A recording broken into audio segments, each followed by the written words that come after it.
Hello, this is Virgil Labrador, Editor-in-Chief of Satellite Markets and Research, and we're here at the Satellite 2021 show in the outskirts of Washington, D.C., at the Kratos space booth with Chris Badgett. He's the Vice President of Technology. Now, it's been a while since the last satellite show, about 18 months, and we have the pleasure of having Chris here, who just chaired a session on digital MILSATCOM, military satellite communications. So just to update you all who weren't able to come here and those who, didn't get to the session but was here at the show. Chris, why don't we start with giving us a brief overview of the session that you just shared? Yeah, Virgil. It's great to see you as well. It's great to be back here at Satellite as well.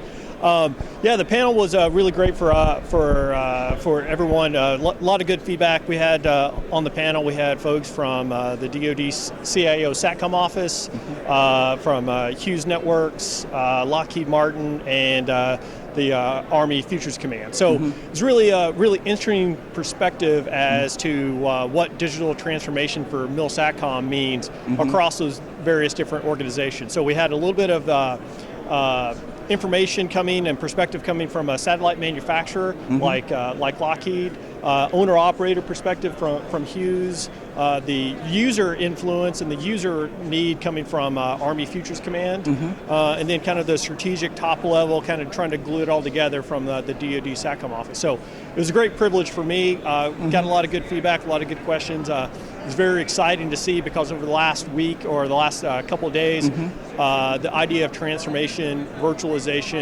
orchestration, all of these things were really kind of coming together. We've heard those things a lot. So what are the trends that you identified or challenges?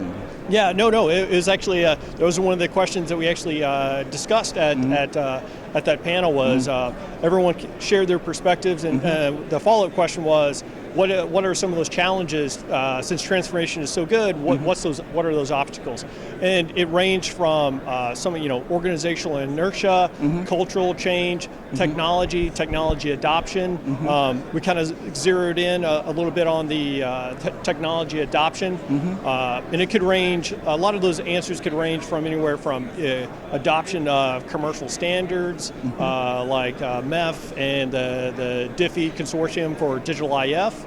All the way to new technologies as where cloud can be adopted and where you can actually host some of these MILSATCOM capabilities. Right. Now talk about your company, Kratos Space. How are you facing those challenges? Oh no, yeah, it's a great question, Virgil.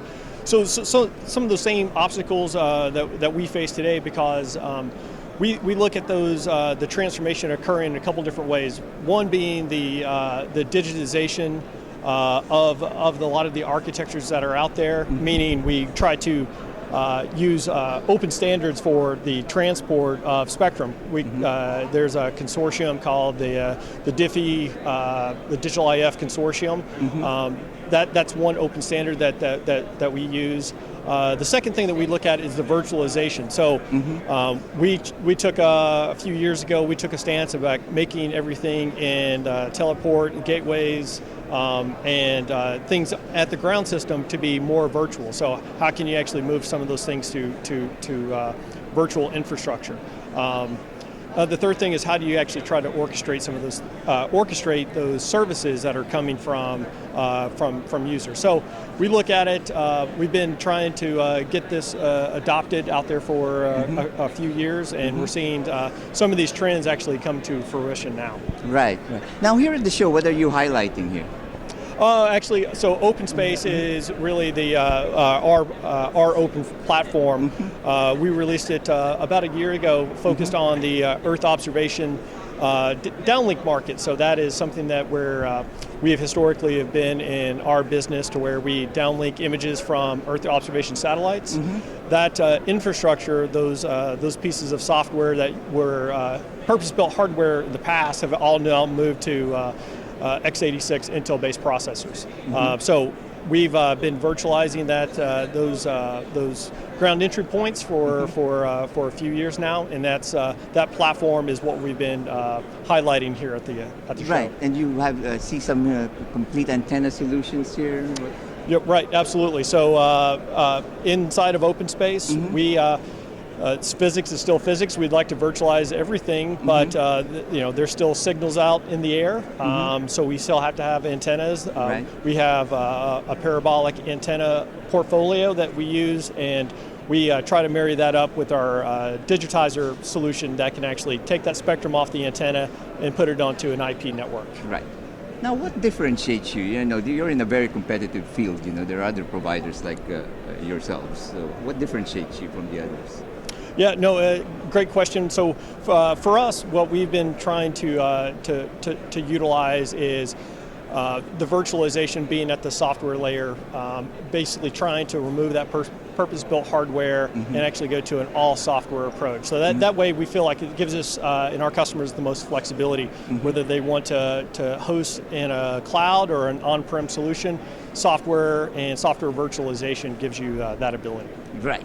Well, that's a very good overview. Krista, is there anything else you want to add? No, Virgil, good seeing you. Yeah, good. Yeah, great seeing you too. It's great to be back actually in the shows again. Great, thanks a lot. Well, thank you very much. And for all the news and information on the global satellite industry, always have Satellite Markets and Research at www.satellitemarkets.com.